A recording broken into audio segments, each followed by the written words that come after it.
Hello, dear Patreons, and welcome to Spells by the Moon. In today's episode, however, we're not really having a spell per se. It's more into the divination side of things and also regarding spirit communication. Today, I am going to share with you my personal technique for communicating with spirits, and it is particularly helpful when you are not able to hear a lot from them.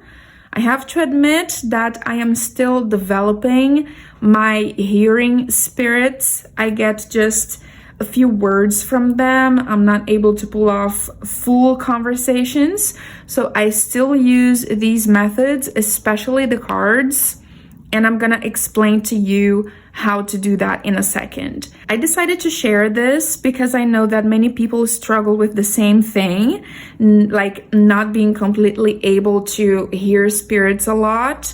And the new moon is a great time for spirit communication combined with the Aquarius energy of like forming relationships. Aquarius is that sign that first and foremost, before anything else, you need to be friends with them. So relationship building is super important for Aquarius energy people. And with the new moon plus the Aquarius placement today, I thought that addressing spirit communication would just be perfect. Now, let's dive right into it. I am going to start with the cards. You are going to take the 4 aces from your tarot cards, or even a regular deck of cards can work just fine. You will just need to take all the 4 aces. Here we have Pentacles, Wands, Cups, and Swords. So whenever you ask a question to the spirit you're connecting with, you're trying to commune with, you are going to scramble them up in your hands as you ask your question, and then you are going to draw one of the cards for the answer, and I'm gonna explain to you what each of the cards mean. The Ace of Swords means no. This is a big no, completely negative, okay? The Ace of Wands is a yes, but like something is missing. There's a little bit of an obstacle there. Maybe you could do something more or work on what you're asking about. The Ace of Pentacles is a yes. A plain yes, nothing much to it, just positive. And the Ace of Cups is a resounding yes. So basically, you will need to keep your questions in the realm of yes or no. If you want to go more in depth about what you're asking and get a little bit further with the answers, you can use the entire tarot deck to have more nuance in the answers. But this method works really well. And like, for example, you have just put down an offering for the spirits you work with, and you want to know if they like the offering you've made. If the Ace of Swords comes up, you will know that the spirit did not like the offering. On the other hand, if the Ace of Cups comes up, you will know that they loved it. They loved that offering. If this one comes up, you will know that, yeah, the offering has been accepted. It was good. They liked it. And if this one comes up, it's like, yeah, we like the offering, but you can go an extra mile the next time. You can do a little bit more. Maybe something was missing in the offering. Trust me, it can seem a little bit limited, only with yes, no kind of answers, but you can get pretty far using this method to communicate with the spirits you commune with. So, and you can ask anything. Am I going to get that job? Oh yeah, absolutely. Am I going to get a raise? Maybe you need to work harder for that. Am I going to have a relationship with that person I'm thinking about? Yes, something will happen, but maybe it will be only something physical. But something will happen. You see, the elements continue the same. Also, if you need to adapt a little bit, air, fire, water, and earth. Physical, emotional, attitude, and mind. So you can play around with the elements and other correspondences of the cards as well. But basically, this is it. Now for the other method, it works similarly, but you're going to be using another tool, which is 4 cowrie shells. Let me get them here. On my Instagram the other day, I taught how to consecrate cowrie shells for divination. It's in the Reels tab, so make sure to take a look over there. And ever since I consecrated mine, they do feel different.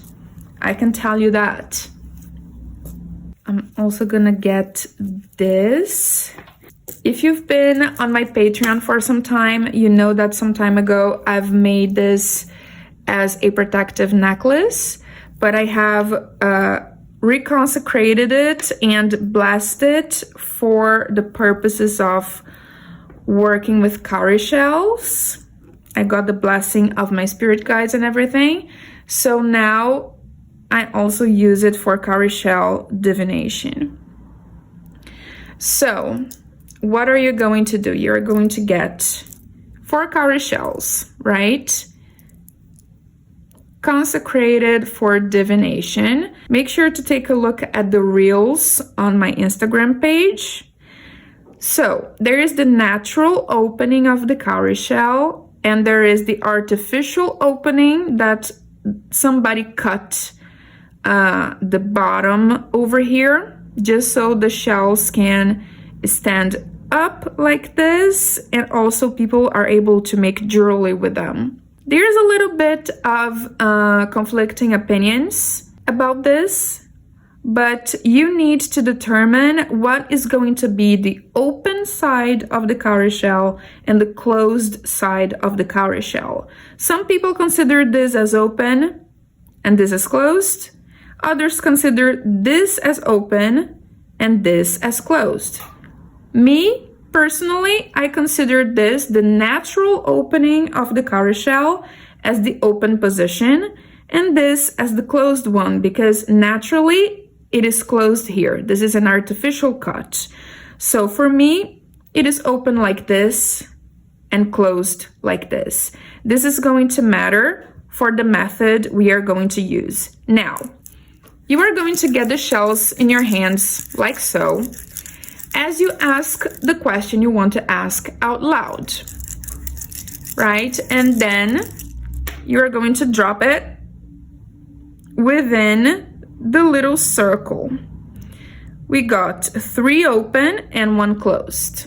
Each position in which the shells will fall will represent a different answer. Now let's take a look at the meanings of each position in which the shells can fall.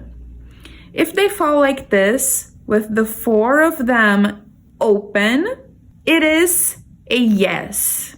A conclusive, undeniable, huge yes, positive, which I associate with the Ace of Cups in the previous method that we saw. If they fall with 3 open and 1 closed, this is a maybe, perhaps. We don't really know. So you might want to cast the shells again or use another divination method for a confirmation or a second opinion kind of thing.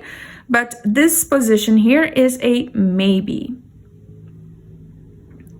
If 2 of them fall in the closed position and 2 in the open position, this is a positive, a simple plain positive that I like to compare to the Ace of Pentacles that we have seen in the previous method.